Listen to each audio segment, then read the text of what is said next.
Garo's ultimate now teleports your entire team to a new location. Youngjian's first skill auto-locks onto enemies, and with his new passive, he can now enhance all of his skills. Guan Yu's horse eats grass to regain energy and health, and he can auto-attack freely without draining energy. And Jing? She now has a fourth skill that lets her switch places with her mirrored clone. Hi everyone! The Chinese test server is packed with exciting hero reworks that might soon make their way to the global server. In today's video, I'll showcase all these changes and how they could completely reshape the gameplay of these heroes.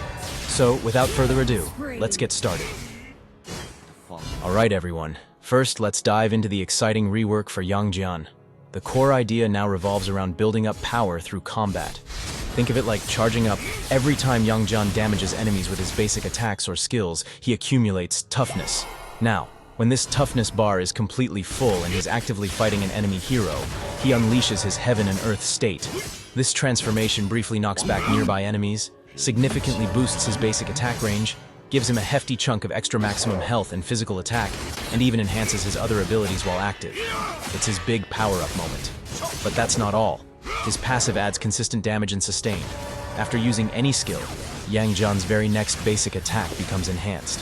This enhanced strike fires off a laser-dealing bonus true damage, which ignores defenses, and it also heals him, scaling with his extra health, though the heal is halved against minions and monsters. It's a great way to weave in extra damage and stay healthy in fights. His first skill has some really cool updates, making it more versatile. It works exactly as before, but they added some interesting changes. Now here's the fun part. If you miss the initial throw, if the hound doesn't hit anyone, it travels to the endpoint and waits briefly, searching for a target. If an enemy hero comes within its range while it's waiting, the hound will automatically latch onto and mark that nearby enemy. You can then use the second cast to dash to this newly acquired target. So even a near miss can still set up a dash if an enemy is close to the landing spot.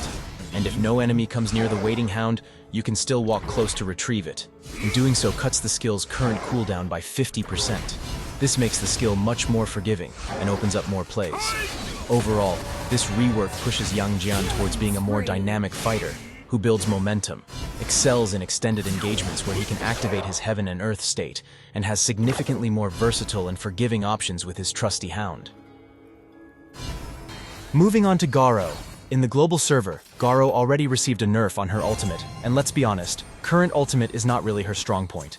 So, they decided to rework it significantly in the test server. But now, they added a brand new function to it. While that circle is active, you get a new option, Array Transformation. This lets you perform a big jump, teleporting Garo and any friendly heroes inside the magic circle to a designated location. Imagine the possibilities: surprise ganks, objective steals, saving your entire team. The teleport damages enemies where you land, and the preparation time depends on how far you jump. Just be aware, using this teleport adds a significant 50% cooldown penalty to the ultimate. Nakaruru also got reworked on the test server, bringing some interesting changes. Her passive now activates when her skill hits an enemy, enhancing her next basic attack, and this can stack up to 3 times. With each stacked basic attack, Mamahaha swoops in, dealing area damage and additional physical damage to nearby enemies. This adds a lot more impact to landing her skills. Her ultimate has also been updated. She can now pass through walls or terrain while flying, though only 1 obstacle per cast. She flies higher during this, making it a clear visual indicator. Additionally, her ultimate gets a new passive component.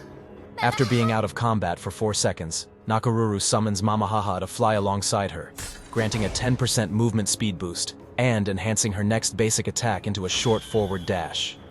Yes, you can even use this dash to hop over thin walls or terrain. This enhanced attack has a 4-second cooldown. And remember, re-entering combat removes the speed boost and the dash effect. Overall, this rework significantly improves her skill impact, mobility, and map presence. Next up, Guan Yu. In the Chinese server, his core mechanics have been changed quite a bit, specifically involving his passive energy. First, a huge new effect has been added. He can now use his basic attack while moving without losing energy.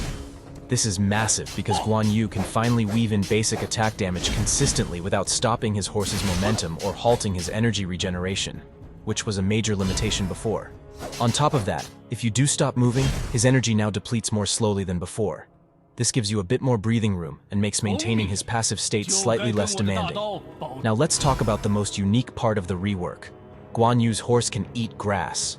If he stays near a bush, his horse will start munching away, and Guan Yu will recover some health and energy every half second. Crucially, he won't lose energy while this is happening. This works whether you're right next to or inside a bush, and it's incredibly useful. You can literally just chill by a bush, recover resources, and stay ready without losing that crucial momentum.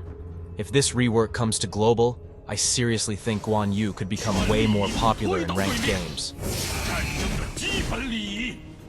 And yes, you might be wondering about his mythic skin where he rides a motorcycle. Well, when he's near a bush with that skin, a little gas pump appears, and he refuels the bike. Pretty cool detail, right? Jing was reworked in the Chinese server last year, adding a fascinating layer to her kit. They added a completely new ability, which is now her third skill, available right from the start of the match. This new third skill works whenever her mirror image is active, whether it's from her regular skills or the ones inside her ultimate's domain. It lets you instantly switch positions with that mirror image. This skill uses stacks, indicated by the diamond icon, allowing for multiple swaps in quick succession. The number of stacks you can hold increases based on your ultimate's level.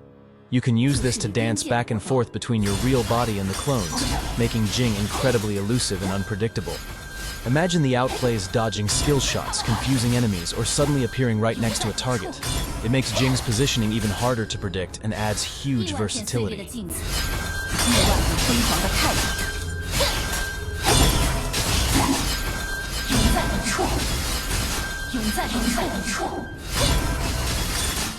If you're looking for a safe and authorized place to purchase tokens for the ongoing event and upcoming skins, then I highly recommend checking out Elite Dias.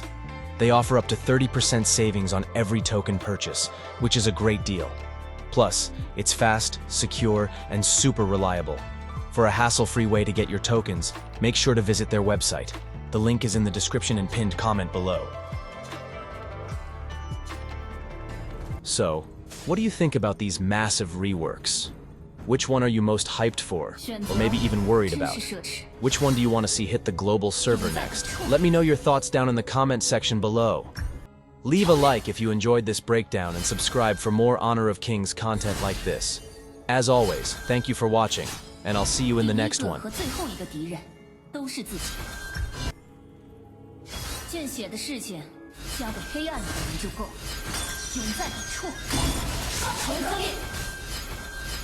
永在别处，永在别处。